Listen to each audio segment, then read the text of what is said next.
Join my show Farage, 7 p.m. till 8 p.m. Monday through Thursday, and there you will get opinion, analysis, debate, and I'll cover stories that nobody else dares to touch.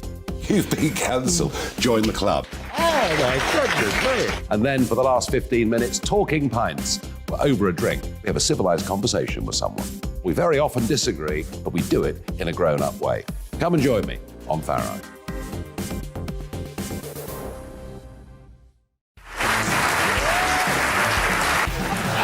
My name is Andrew Doyle. Join me every Sunday evening at 7 p.m. for Free Speech Nation. This is a show where we address current affairs and news stories of the week with the help of two wonderful comedian panellists. I brought in comics because I want to give it a lighter edge, and also they work for less. See you there.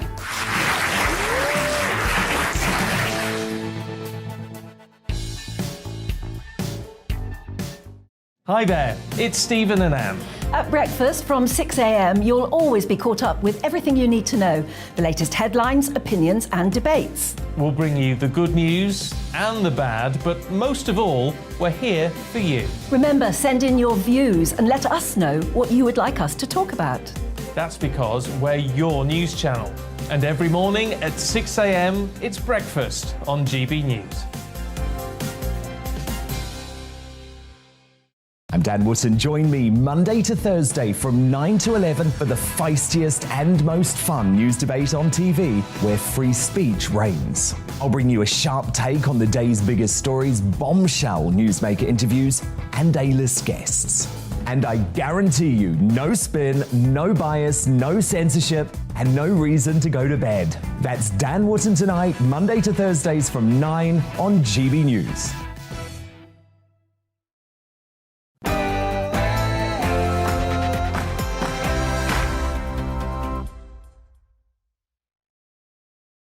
They like to do at the Albert Hall round about this time of year.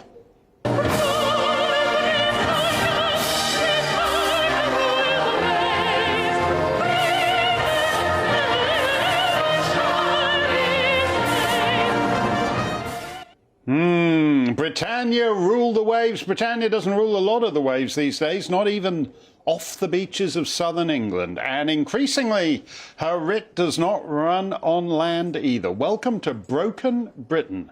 We'll discuss what's gone wrong and how to put it right with Parm Sandhu and Stephen Fear. The former England and Southampton footballer, Matt Letizia, is here tonight. And so is our pal Leilani Dowding, who's getting a wee bit irked at Rishi Sunak saying things now on lockdowns and grooming gangs that would have been a lot more helpful had he said them at the time when it counted, as indeed Leilani did. But she wasn't Chancellor of the Exchequer. Plus, the most vital part of the show, all the more important, when we live in the constant swirl of a blizzard of lies, your comments and questions. Give it your best. Be as personally vicious as you wish. I can take it. My hairpiece is a little skewed tonight, so you can have at that if you wish. Do send your comments along. gbviews@gbnews.uk is our email. You can tweet me at GB News. All that is coming up after the latest headlines with Tatiana Sanchez.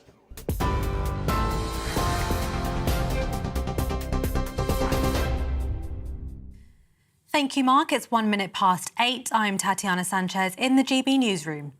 The family of nine-year-old Olivia Pratt-Corbell, who was shot in her home in Liverpool, are appealing for the public to do the right thing to help find the gunman.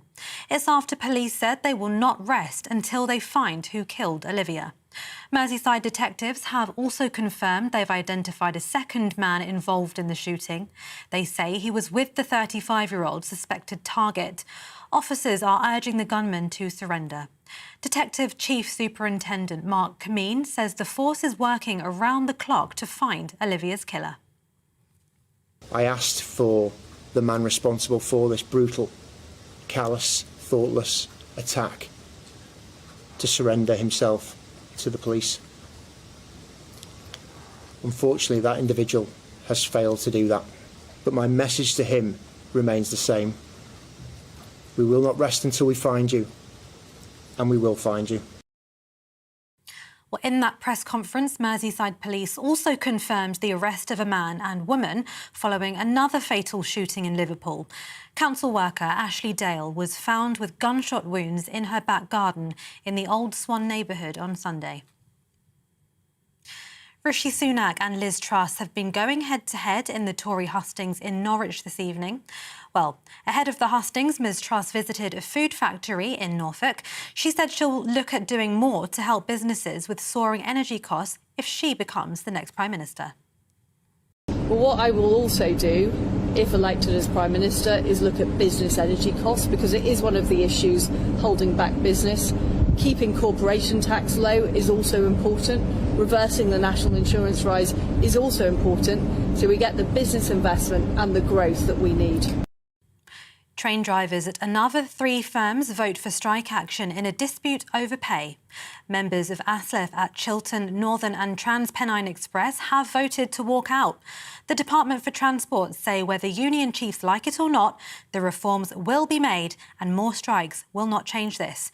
It comes after a wider series of strikes earlier this month, which sparked commuter disruption and left many services not running.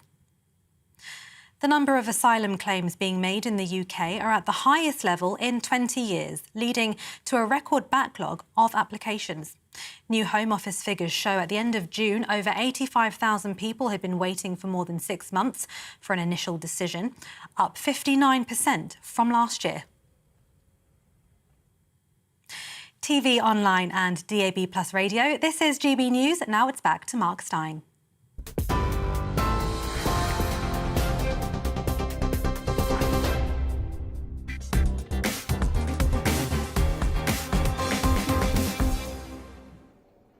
In a week and a half's time, one of 2 people will be summoned to Buckingham Palace to kiss hands with the Queen and become Prime Minister. I try to take an interest in the contest. Liz and Rishi are on the hustings all over the map from Birmingham to Belfast, and every so often I look in on the competition to see if there's a soundbite we might be able to use, and strangely enough there usually isn't, because very little of what's said seems to quite get the urgency of the situation. I'm not being especially partisan about this.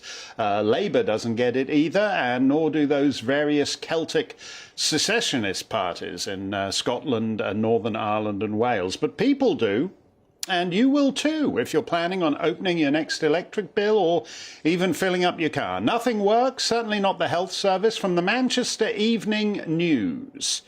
What a headline this is. Fit and healthy mum died suddenly while waiting on the phone to get GP appointment. The story is every bit as pitiful as it sounds. First her mobile died and then she did. In a land where nothing from the health service to the police to the national borders functions anymore, the social fabric frays rapidly. Welcome to broken Britain, where violence against the person has tripled in the last decade. These are the official Home Office statistics over the last decade. Look at that. It's gone up from 700,000 offences to over 2 million. Most of those 2,103,151 violent crimes will never lead to a conviction or even a summons. As a headline in The Spectator puts it today, crime is being decriminalised. Most of us, consciously or not, accept that with minor crime like a snatched handbag, a stolen car, burglary, mugging. But minor crime is an ever-expanding category. Rape is at an all-time high. But statistically speaking, you would have to be raped by 77 guys to see just one of them convicted. Murder is still sufficiently rare that if a crime is horrible enough, it can command our attention for a few days, especially if it features the most vulnerable in our society, the very young or the very old. Thomas O'Halloran was 87 and on a mobility scooter when he was stabbed. He managed to motor that scooter 75 yards to flag down someone and ask for help. But he died anyway, and God knows what his final thoughts were on a land he had known since 1935 and which now incubates monsters. He was quickly supplanted in the news by Olivia Pratt Corbell, 9 years old, shot dead in her own home after one criminal bust into the house and then another bust in immediately afterwards in hot pursuit, trying to shoot the first guy. So little Olivia is dead in the crossfire in what sounds like a routine incident from somewhere like Chicago or St. Louis, but it's not. It's Merseyside.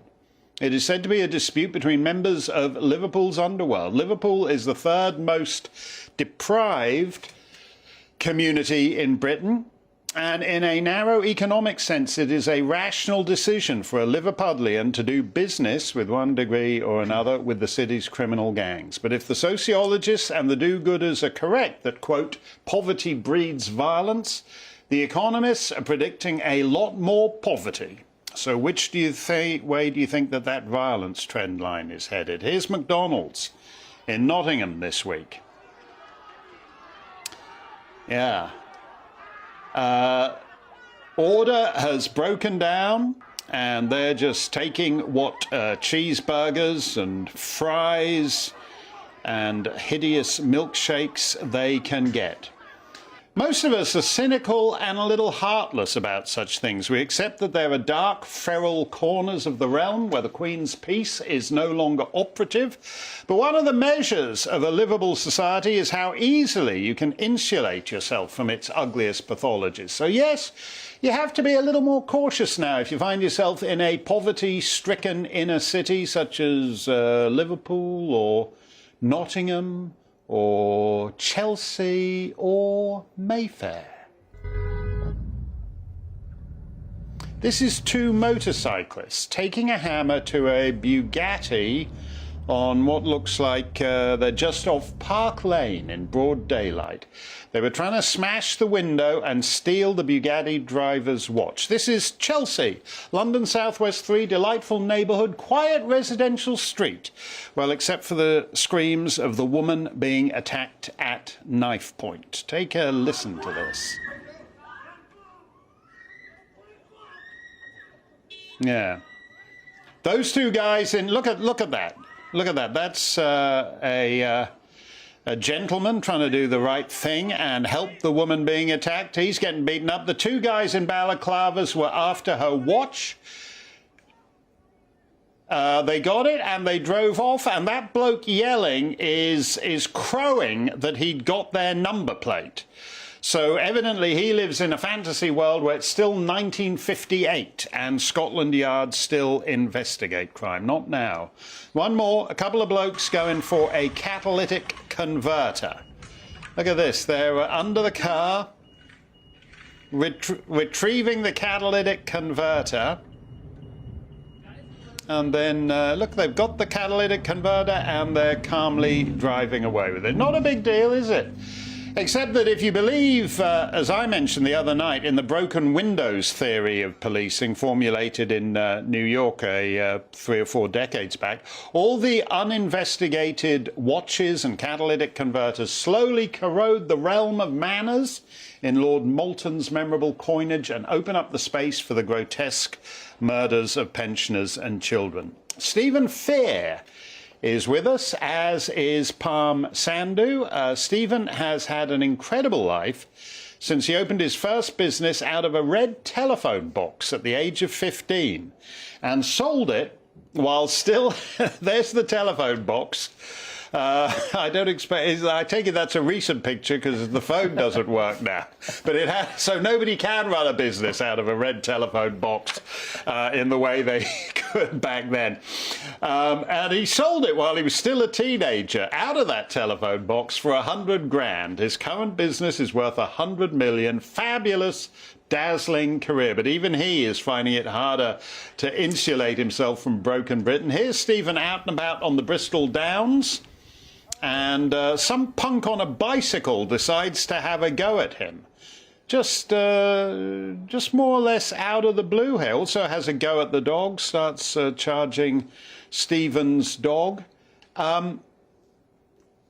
This is a difficult time for Britain, and you're a great British. You were that telephone box, I think, was on a Bristol council estate. It was a Bristol council estate, 1968. So I know kids laugh these days when I say, if I give a talk or anything, because they look at it and say, well, I'd never used a phone. No. So I ended up going there and making a telephone call that led to a change in my life from the phone. And I didn't know how to use it. I had no idea how to use it. I just dialed 0 for the operator because that's what it told me to do. And I got through to someone at the exchange near Bristol, and she helped me work out how to use it. I was 14. I was 15 in the July. So that's where I started. And I used to tie the... I learnt you could get calls into a phone box, and so what I did, I used to put a stool beside the phone box, put tape around the phone box, and put an sorry, your ex-police officer, and put a... No, that's the problem with Britain. You should be arresting him. Put an out of order sign on, and then I'd wait for the phone to ring, and that's really where it was. So that that was the start of it. Yeah, and it was a terrific start. And here you are. You said that was 1968. So here you are, half a century later, basically just out for a stroll with your dog, and some guy decides to attack you. Yeah, I mean, basically what happened, I was walking. It was 4 in the afternoon in a very upmarket part of Bristol, the Downs. It's on the edge of an expensive area. Usually at that time in the afternoon, people are very reasonable. You get them come. I've never had a problem like this. And I let my dog, got out the car, let my dog out for a wee, basically, sorry about the language, and took him for a walk. On the way back, there's a path that dissects the Downs, and it says everywhere on it, no cycling. But I wasn't bothered. Alfie, my dog, was off the lead. We were walking, no problem. He wasn't near the cyclist at that time, but there were some families on the path, and I approached the path. And I said to the cyclist, he nearly knocked over. There were 2 or 3 kids, 3, 4, 5 years old. I said, just be careful, there's families on the path. Well, from that moment, it was as if my whole world changed. He told me in no uncertain terms, with very graphic language, what to do. I didn't answer. Told me to get my dog on the lead. Some other guy shouted out, you're in the middle of the Downs. It's you shouldn't be cycling. Not the dog shouldn't be on the lead. In any case, he's fully trained. And so, with that, he rode the bike at me. Actually, physically rode the bike at me. And he continued. He then rode at my dog. He rode at me again. This continued. 15 times he rode that bike at me, 15 separate occasions. So he basically charged you? Yes, charged me, like a bull. It was like being in Spain in the bullfight. He kept charging me. What has happened to Britain? You know, I remember years ago when you used to talk to Americans, and what they loved about London, what they loved about any part of the country, was that it was so eminently civilised. What's happened? Well, I think when I was a boy growing up, if you went scrumping, stole apples off someone's tree, even if they were hanging over into the road, if a policeman shouted out, come back here, you went back and apologised. Now you'd be likely to get spat at. This guy spat in my face, punched me twice in the face, spat full on in my face, and kicked me several times. Tried to kick my dog as well. And luckily it was videoed. That video was taken by a young couple that was sitting on a bench and witnessed the whole thing. And he only rode off when he realised he was being filmed. And that was the whole thing. Just nuts. It's gone nuts. You know. Well, when you talk about kids scrumping because the tree is the branch with the apples on is hanging over into the street, and the constable calling him back for his scrumping, that world's dead, isn't it, Palm? You can't get an interest a copper in burglary or car theft. You certainly can't. No constable is going to bother with scrumping, is he? No, nobody's going to be bothered with scrumping. But just going back to what you've just told us about what happened to you, that should have been investigated and that should have been dealt with properly, because that is clearly an assault. And also, it's putting somebody in fear. There's young families there. The cyclist is clearly at fault. So yes, that one should have been investigated. But the problem is, we've got to work out what are we actually asking our police officers to do, because at the moment we're asking them to unglue protesters from the streets and from petrol pumps. We're asking them to deal with mental health issues. We're asking them to go and attend to heart attacks because there's no ambulances and there's no NHS staff. So we've got to be really clear about, do we want police officers to manage and, reduce crime and make our communities feel safe, or do we want them to fill in the gaps because other services can't? Well, the minimum I would have thought are these high-profile murders, like the poor 9-year-old girl in Liverpool. But I see from the Home Office statistics that, in fact, the most recent ones, it's 2/3 of murders are unsolved. They're not brought to a conviction. So just to put it at its most basic, are you entirely confident that they will get the guy who murdered that 9-year-old girl? I am absolutely convinced they will get that person, because they're getting information from the community as well. And because when you're looking at your statistics and you say 2/3 of murders are unsolved, they may be unsolved today, but they will be solved next year or the year after, because forensics take a long time, information takes a long time to come through. So when you're looking at murders, you may be looking at a time period which is a year. And murders are very complex. You have a lot of people to talk to, CCTV, evidence to gather, and it can take years. And even with cold cases, you can go back years and years later and you can bring that person to court and give them justice. So I am absolutely 100% sure that the murderer of that little 9-year-old in her own home will be caught and will be put in front of the courts. What about the point that Nigel Farage made about that case the other day, Stephen? Nigel's theory is that our communities are atomised now and people have no idea who they're living next door to.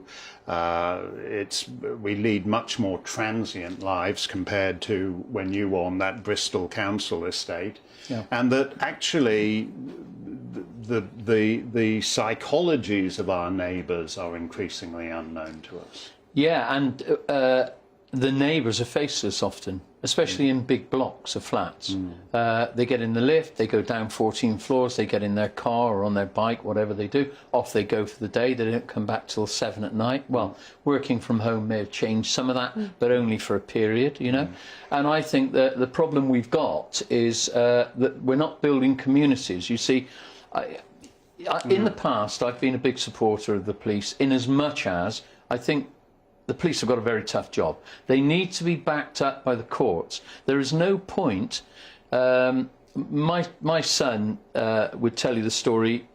Many years ago, I went into a newsagent's in Bristol, and at the time we owned quite a lot of different property, and there was a front page on the Bristol Evening Post, a picture of this guy, and the newsagent said to me, how are you doing? I said, I used to go and get my paper, And he said, I'm fine. He said, I know this guy. He's been in this shop. Now, this guy, on the front page, had assaulted a 9-year-old boy, sexually assaulted a 9-year-old boy in an alleyway in Clifton.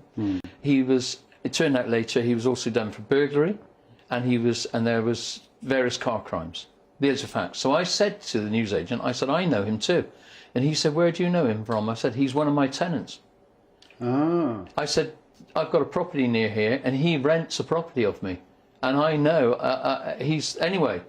The police then did act, and we got someone from Redland police station. I don't know if Redland police station is still open. I think it might be. They came down and they said to me, look, we're going to have to break. I knocked on the door. The guy, just a lot of language came out, and they said, look, we need to break the door down. I said, just do what you need to do. They broke the door down. The guy pushed past them, ran off. In the end, they handcuffed him to bars. This is going back 20 years. They handcuffed him to some railings. They got him. He was taken to court. The sergeant rang me from Redland police station, this is a fact, and said, just to let you know what happened to this guy. I won't say his name, but I know his name fully. And he said he's got 18 months. I said, what, for assaulting police officers, which he punched 2 of them to the floor. He was a big guy. Sexually assaulting a 9-year-old boy, a bad case of burglary, and something else. He said, yeah, probation. Yeah. And that was the start of it. He didn't get 18 months. He got 18 months. I mean, we've got to stop taking people and sending them on canoeing trips to Edinburgh and the Scottish Highlands and saying, you come from a broken home. I came from a broken home. From the age of 4 until I was 10, I lived in a caravan with my mum. We had nothing. Nothing. Well, that's... So you can't just blame that. But the criminal justice system, Palm, has digested a lot of that. This chief constable in Liverpool, for example, I had several emails about this. I hadn't particularly noticed it, but she made a reference to our communities, plural.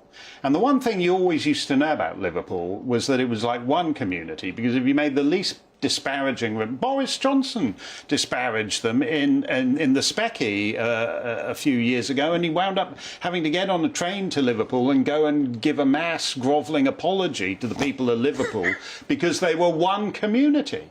Now the chief constable is talking about communities, plural, as if we're all in these different groups. I don't know who she means, you know, the gay community, the Muslim community, whatever she's talking about, and the police are somehow the interlocutors between these communities who don't know each other. I didn't see that comment, but the way that I describe communities, it is communities, because you have different methods of contacting people. So you could have a college community that you will contact via the college email system or whatever. So if something's happened in a college, you could have the community which is tied to a particular church or religious establishment. So communities make up the greater community. I don't think there's anything else in that. That's just a way of describing how you talk to different parts of the bigger community. Yeah, but it is an innovation. I mean, I referenced with you once a couple of months back. I think it was Slipper of the Yard, right? And you laughed at me as you're doing now. But like Slipper of the Yard wouldn't have talked about communities, would he? No, but you know, things have changed, and diversity is here to stay, and it's being brave enough to recognise diversity, but also to be inclusive. So you do have to recognise there are different types of people that make up our communities now. So you do have to recognise that. You know, otherwise you're walking around blinkered. If you think that what was happening in the 1920s is happening now, it's not. No, I understand that. But at that time, for example, when we talk about poverty, we had grinding poverty in these islands in the 1930s, but we didn't have crime on anything like the scale we have now. So the question is, when you say the police have changed, one response would be, well, yeah, they've changed, but not in the right way. So people get mad when this little girl gets killed, and the most recent viral video from Her Majesty's Constabulary is 4 officers from Lincolnshire Police doing the Macarena. There they are, they're there now. That's like the most famous police video of the last, and it's rubbish anyway because it requires no skill to do the Macarena. The Macarena is a dance for people who can't dance. Ask Len Goodman on Strictly or whatever. So why are they doing stuff like that? Okay, there's a couple of points there. First of all, let's go back to the 1930s. The family unit was different. You had extended families, you had uncles, aunties, grandparents who would be involved in the upbringing and the stability of the family. We don't have that now. We have very small nuclear families, and quite often they don't have the older part of the generation being part of that family and saying this is wrong and this is how you should behave. And then the second part is when you're looking at the officers there who are doing that, the dances or whatever they're doing. Now, they were at a Pride March, I believe.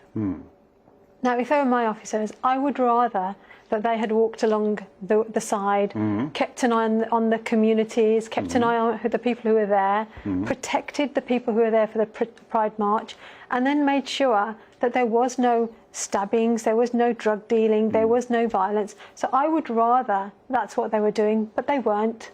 And that's why they've been captured. Well, I'm going to recommend you for Chief Constable of Lincolnshire Police because I want that guy out. But what do you think the police should be doing in the Britain of 2022? Okay, well, I hate to disagree on part of what you said because I'm not trying to be awkward, but I do think this. What about the grooming gangs in Oldham, Telford, other places?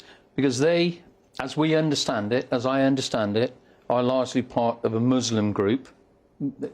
They have big families. They have elders. They have this unit. They do live, but that doesn't make any difference. Those girls were still groomed. They were still raped. They were still sexually assaulted. And that's one of the problems. Now, I'm not for one moment saying that all Muslims, of course they don't, the vast majority don't, but those people that did that, those men, must have belonged to a community, and they must have mothers, sisters, daughters scared stiff of them. They must be scared stiff of them. Otherwise, why weren't they reported years ago? Never mind about the authorities not reporting them, you know, the social services or the police not doing the job. Why weren't the families doing their job of policing them? Rishi Sunak has sort of discovered belatedly some courage on that particular point, Palm. What do you make of that? Because the police in Telford, the police in Rotherham, the police in Oldham, I mean, in Oldham, that poor 12-year-old girl was picked up by her gang rapists in the lobby of the police station. What the hell has happened to Oldham, Greater Manchester Police? There have been some huge failures, especially when you're protecting young people, young children, and they were children. There have been some huge failures, and only the reviews and looking back, that's the only way that police and communities are going to learn from it. But there have been some huge failures. Nobody can excuse that behaviour. No. Sorry, what? You give the. We'll leave the last comment to you. So. Okay. Well, just my thinking on that is that, you know, the problem we have with this, we can't keep blaming different communities for doing different things. We do all somehow have to come together because we do live in a diverse world now. But I don't think we can just ignore the family unit. We need to build the family unit. But in that case, there must have been family units. Some of those men had several children of their own. Well, that's an important corollary to what you were saying about a diverse society. That's very true. But the more diverse you are, the more the principle of equality before the law is critical. And that I'm not too sure when we have the police being quite as ideological as they are these days, whether that's helpful to that principle. But thank you very much, Palm, and thank you, Stephen. We're going to continue with this because actually the quality of British policing is something that whoever is called to the palace on September the 5th is going to have to deal with. By the way, you should read Palm's book, Black and Blue, because it is a fine and moving memoir of her time in the constabulary, and it's a terrific read. Oh, look, there it is up on the screen. The Met isn't too fond of it. Which is an endorsement all in itself. So annoy the management of the Metropolitan Police and pick up Palm's book. Let me know what you think. GBViews at gbnews.uk. Your reaction coming up next. Plus, Southampton footballer Matt Letizia and Leilani Dowding is here with sightings of the big backtrack from Rishi Sunak. All coming up. Stick with us.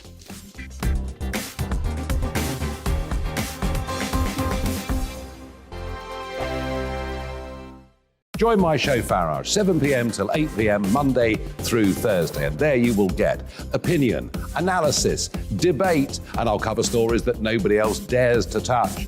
You've been cancelled. Join the club.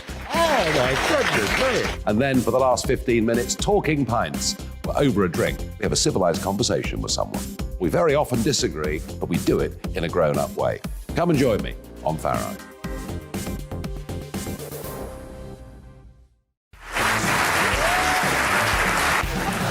My name is Andrew Doyle. Join me every Sunday evening at 7 p.m. for Free Speech Nation. This is a show where we address current affairs and news stories of the week with the help of two wonderful comedian panellists. I brought in comics because I want to give it a lighter edge, and also they work for less. See you there.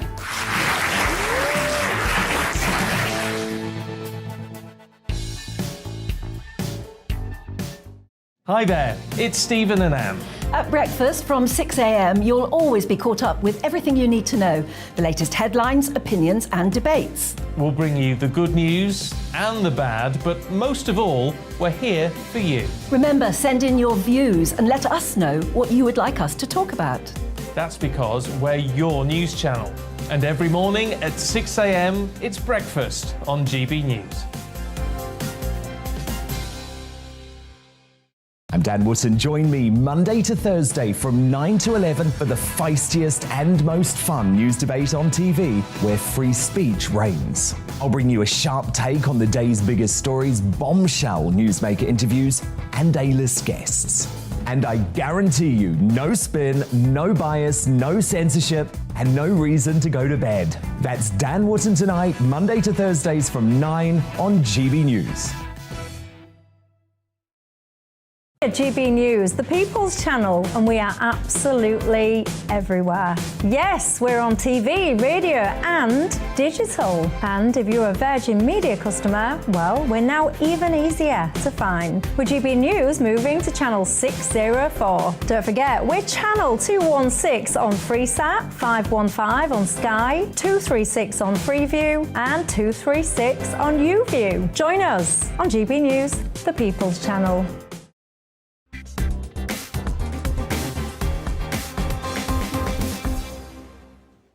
As Dubes just said, GB News is the People's Channel, so let's hear what the people have to say. Shirley Walker says, law and order appear to be offensive these days. Most crime is written off as a response to colonialism or antagonism. That is true. The downside of a diverse cuisine is a diverse approach to wider culture.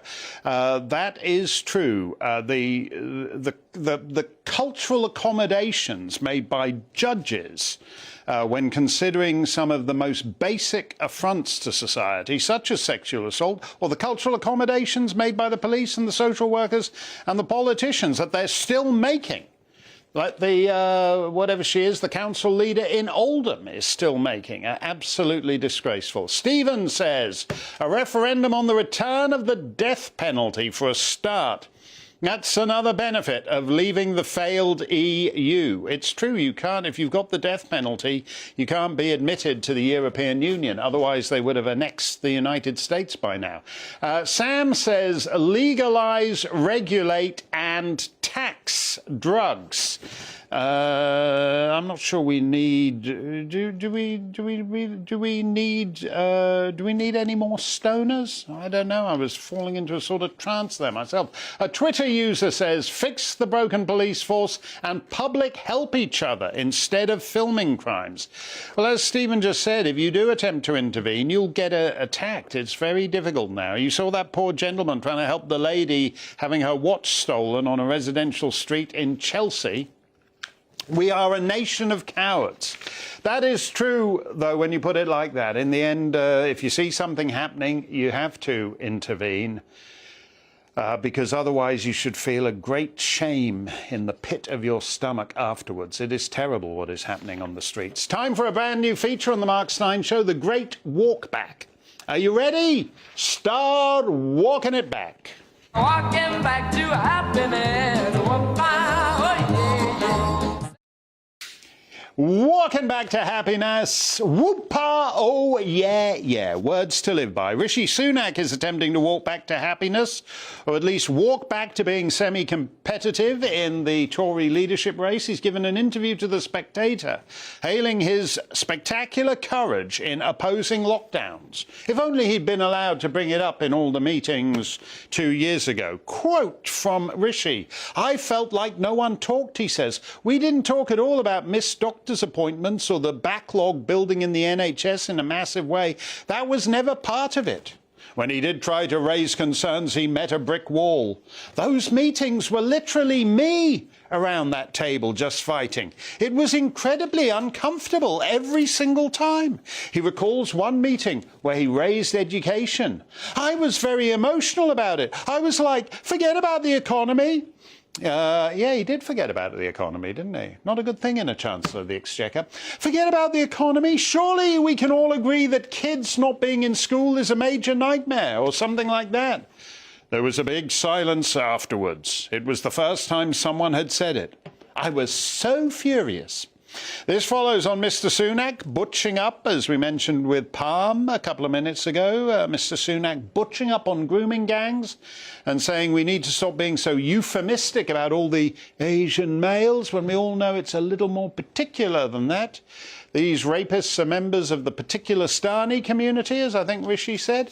A lot of walking back going on elsewhere too. The one I like is the German health minister, Herr Lauterbach, who's modifying his claims for the vaccines. He's not saying they'll prevent you getting the COVID or infecting other people. He's not saying you'll avoid hospitalization or death. But he is saying, I want to just be sure I got this right, that the great advantage of being vaccinated is that when you do get the COVID, your symptoms develop so quickly that you'll know to stay home. Whereas when the unvaccinated get the COVID, the buggers are so asymptomatic that they don't even know they've got it, so they wander all over the place. I think I got that right. It probably sounds better in the original German. But here's how you know the great walk backening is truly accelerating. In the last couple of days, the American media have begun planting the idea that vaccines are all Trump's fault. Trump's fault. Look at this headline from Politico. Trump White House exerted pressure on the Food and Drug Administration for COVID-19 emergency use authorizations. So your myocarditis is all Trump's fault. As goes Rishi Sunak in late 2022, so went Leilani Dowding in early 2020. If only she'd been in the cabinet. Are you impressed at Rishi belatedly backpedaling, Leilani? You know what, Mark? When I saw it this morning, I was incandescent with rage. There are people that couldn't say bye to their loved ones, people that couldn't be with their pets when they were put to sleep, people that lost their houses because they lost their jobs, people that couldn't stand the isolation and committed suicide, children stuck with no way out of abusive families. So how he could continue in this job and watch that the harm that lockdowns caused is just so beyond me. He's either a spineless coward for staying silent, or he's using them as a scapegoat. And, you know, you've put your job at risk for standing up for what you believe in. You've got all this Ofcom complaint. Neil Oliver's lost so much. He was dropped from, you know, a couple of positions he was in and lost work. And when I spoke up 2.5 years ago, my agent said to me, you know, I completely support everything you want to do, Leilani, but you might not get booked for any work anymore. And I still spoke out. So when a billionaire says that he was gagged, honestly, it's like the stuff that comes out of the back end of a bull. Married to a billionaire, he could have walked away. He resigned over 2 men at a Tory party. And that's what he resigned over, not the grooming gangs, not the lockdowns, nothing. He stayed silent. Right, breathe. Yeah. He's so angry. No, you make a good point. There were people, you were one of them, who was saying this 2.5 years ago when it mattered. Right now, everything is wrecked. It's going to be wrecked for at least a decade, and maybe longer. That dinky little French metrosexual, Monsieur Macron in Paris, he says that the age of abundance is over. In other words, the decisions that all the clever guys like Rishi made in 2020 are why everything is wrecked now. How can he possibly think he can get away? He, of all people. The guy who offered to pay, who basically paid citizens of the United Kingdom to go to McDonald's, how can he now say, oh, yeah, I was the only one who was opposed to it? You know what, Mark? I think he's gutless and he's pathetic and he's weak, and he's seen that there's been a huge shift in public opinion. People have woken up to the fact that lockdowns have put us in this position that we're in now. Perhaps he's even watched your show. Who knows? But he's now saying it and backtracking. As you said, it's a backtrack. All these people are backtracking. They won't take responsibility. Oh, you know, it's Trump's fault because of the vaccine. Well, hold on a minute. I actually lived in Los Angeles for 17 years. It has Democratic governors, Democratic mayors, a Democratic governor, and they were the strongest people on lockdowns and forced people into thinking that the vaccine was the only way out of lockdowns, right? And this is what's been happening. They set all these lockdowns in place, and I called it. I said, they're going to tell you that the only way you're going to be out of these lockdowns and this absolute hell that we've been put in is to take the vaccine. And that's why a lot of people took it, because they thought it was the only way out of these lockdowns over here and over in America. Yeah, in a month, Leilani, I would think that actually Rishi will be over in America. He'll be in your neck of the woods in California trying to get a big job with one of those high-tech or big media companies. Are you a little surprised at... I know he's a rich guy and his wife is even richer and his father-in-law is even richer still, but are you surprised in a democratic age at how totally disconnected this guy seems from the rhythms of how ordinary Britons lead their lives? Because he seems totally clueless about it. He is absolutely clueless. And I think that that's the problem with a lot of politicians nowadays. They don't have any clue what's going on with the everyday normal people, with the farmers, the white-collar workers, the blue-collar workers. They've got no idea. They're almost made of money. And why does he want this job anyway? If he can't even speak out and do the right thing 2 years ago, why does he want this job? Is it so he can give more contracts to his friends? Like, what is it all about that's driving him to do this? I question that, because he couldn't do the right thing 2 years ago. So why is he going to do it now? No? Yeah, no, you're right. Oh, hire me. I was the only one who believed that all the policies of the last 2 years were wrong, but I didn't say anything because I thought I'd be a bit lonely in cabinet. Yeah, that's great. Very helpful, Rishi. Thank you very much, Leilani. Alert your friends in California that he's going to be heading their way, one-way flight.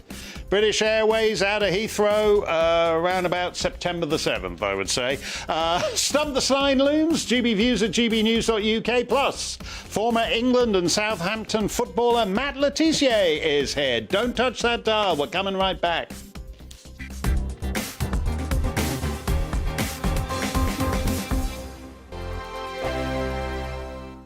Join my show Farage, 7 p.m. till 8 p.m. Monday through Thursday. And there you will get opinion, analysis, debate, and I'll cover stories that nobody else dares to touch.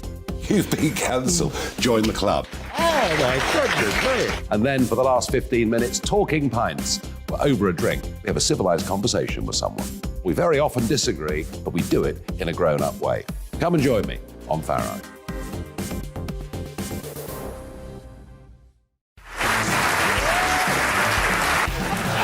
My name is Andrew Doyle. Join me every Sunday evening at 7 p.m. for Free Speech Nation. This is a show where we address current affairs and news stories of the week with the help of two wonderful comedian panellists. I brought in comics because I want to give it a lighter edge, and also they work for less. See you there.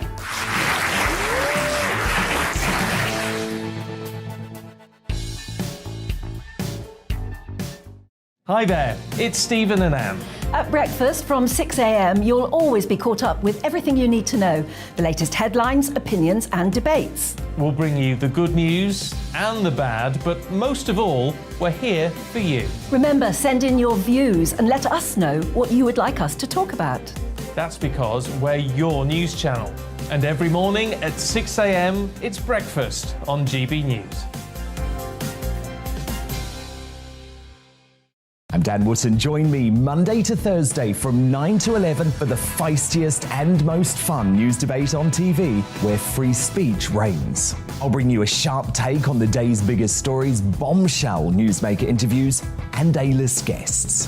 And I guarantee you, no spin, no bias, no censorship, and no reason to go to bed. That's Dan Wootton Tonight, Monday to Thursdays from 9 on GB News.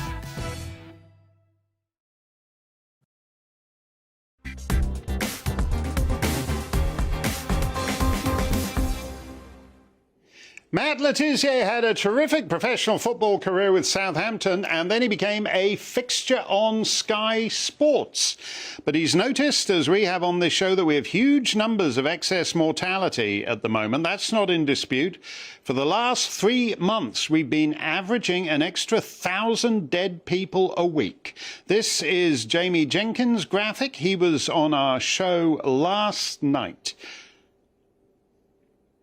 Yeah, see that?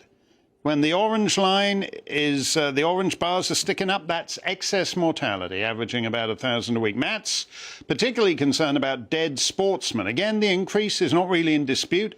The largest survey into this was done for the International Olympic Committee a few years back, looking at sudden cardiac death in athletes, and published in the European Journal of Cardiovascular Prevention and Rehabilitation in 2006, all peer-reviewed up the wazoo, very respectable. It found 1,101 sporting deaths among the under-35s from 1966 to 2004, mostly in football and basketball.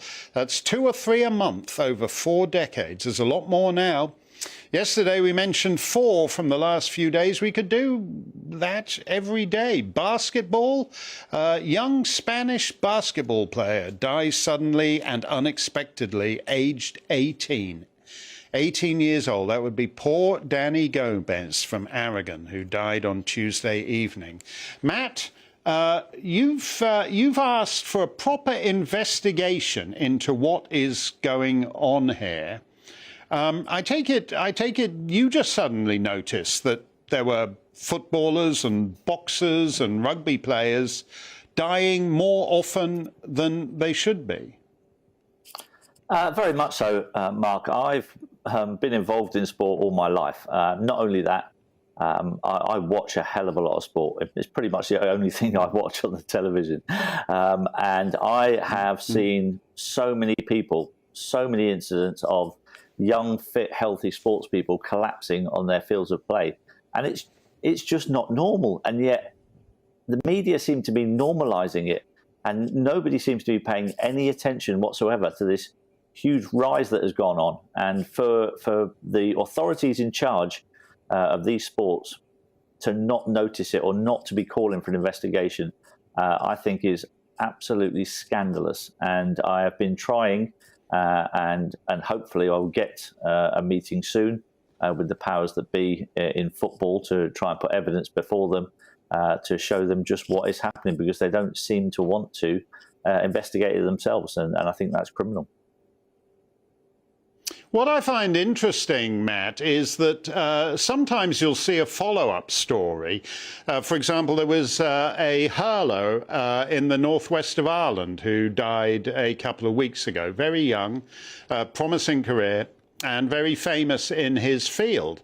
And then a couple of weeks later, after all the, is it the vaccine stuff had started, they did a story saying, no, he was diagnosed with a bit of a problem a couple of years before the COVID. It's interesting to me that they'll run a story to disprove any broad trend, but that all the other ones they just leave sitting out there unexplained.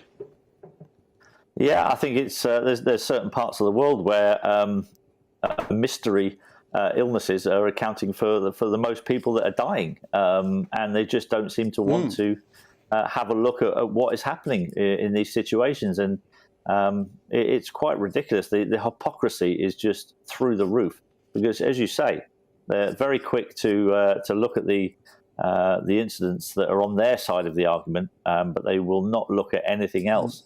It's just like, when you could be diagnosed as, dying of COVID if you had within 28 days of a positive test. And yet, earlier on, if you could take the vaccine and you pass away a couple of days after the vaccine, you weren't then classed as being fully vaccinated. So they wanted to, it's almost like they wanted to have their cake and eat it. There's got to be some consistency, is basically what I'm calling for. Some consistency in the way that things are reported, and the consistency in the way that the stats are compiled. And there is no consistency there. And that just, I think, that fuels people's suspicions in the relevant authorities. Well, one thing we do know, and that is that particularly among the young and middle age, starting with late teens and going up to about 54, and neither, I mean, I know, you know, if you're 17, a 54-year-old is ancient, but neither are normal ages to die in a first world society. And there's something weird in the way the media have absolutely no interest in the subject. Well, I mean, I have to take my hat off to you, Mark, for shining a light on this kind of stuff, because there's not many people that are as brave as you are in terms of the stuff that you've been reporting. So a huge thank you from me on behalf of all the people that would like, you know, a little bit of transparency in the reporting from the media, because we don't seem to get it from a lot of places. And that has been, I think, one of the most frustrating things over the last 2.5 years. You know, you call for some consistency, you call for an investigation to look into things, and all you get in return is, oh, you're an anti-vaxxer, or you're a COVID denier, and all that nonsense. And honestly, it just drives you absolutely crackers. These people just throw out these names and think that that's good enough, and that's won the argument because I've called him an anti or a denier, and you know, it's just childish, it's petty, and it needs to stop. Yeah. You've been in football all your life, and I would have thought this would be very concerning. Whatever sport you're in, I would think of that boxing club. I mentioned it last night. Boxing club in West Belfast, where a 19-year-old boxer, quote, dies suddenly. I would have thought that the managements of all these sports would be a little concerned about what is happening and would want to look into it themselves. Is that true in football? It's incredibly true in football. The authorities just don't seem interested. And I've been trying to do things quietly behind the scenes, trying to talk to the right people to get, as I said earlier, to try and get the experts and the evidence in front of these people in positions of authority. And hopefully I'm getting closer to doing that. So perhaps we can finally try and get somewhere with the relevant authorities to say, come on, you can all see what's going on here. We can all see. Surely you can see that, and it's your job to protect the people that you're in charge of and find out what is happening. And that's why I've been calling for an investigation for these last few months. Thank you, Matt. I hope they listen to you. It was great to see you. Let's close it out with one quick stump. UK Political Liars says, is GBNews, quote, controlled opposition? No, UK Political Liars. What's that station called? Talk Radio? That's the controlled opposition. Piers Morgan is Klaus Schwab's younger brother. They were just separated at birth. That's going to do it. Dan Wootton's here to thump your Thursday. What you got, Dan? Mark Steyn, a great show, obviously continuing the theme of broken Britain and those terrible crimes. Anne Widdecombe, former Tory shadow Home Secretary, well, she thinks we need to get tough. We need to do exactly what Rudy Giuliani did in the US in the 90s, including the 3 strikes and you're out policy. So she's going to be here to reveal her plan. Plus, Lord John Stevens, former head of the Met, the man who investigated the Diana death. Was it a murder? Why are all of these conspiracy theories sparking up? Well, he's going to separate fact from fiction tonight. No, the 3 strikes are out and the broken windows. It's all you let all that small stuff go, and you create huge space for really big, ugly crimes like we've seen in the last couple of weeks. Great stuff, Dan. The best late-night show on UK telly, and it's all yours after the weather. Stay safe, stay free. Hi there, and welcome to the latest forecast. I'm Aidan McGivern from the Met Office. Clearer for many and feeling cooler as well overnight and into tomorrow. Rain or showers expected in some western parts, but otherwise largely dry. The heavy and thundery rain we saw earlier on Thursday moving away, and with clearing skies, for many it's a fresher night to come. More comfortable for sleeping, I think. But for Scotland, for Northern Ireland, we keep a lot of cloud. There'll be some outbreaks of rain or showers into western Scotland overnight, as well as Northern Ireland, and then that turns up into West Wales as well as Cornwall by dawn. Otherwise, under the clear spells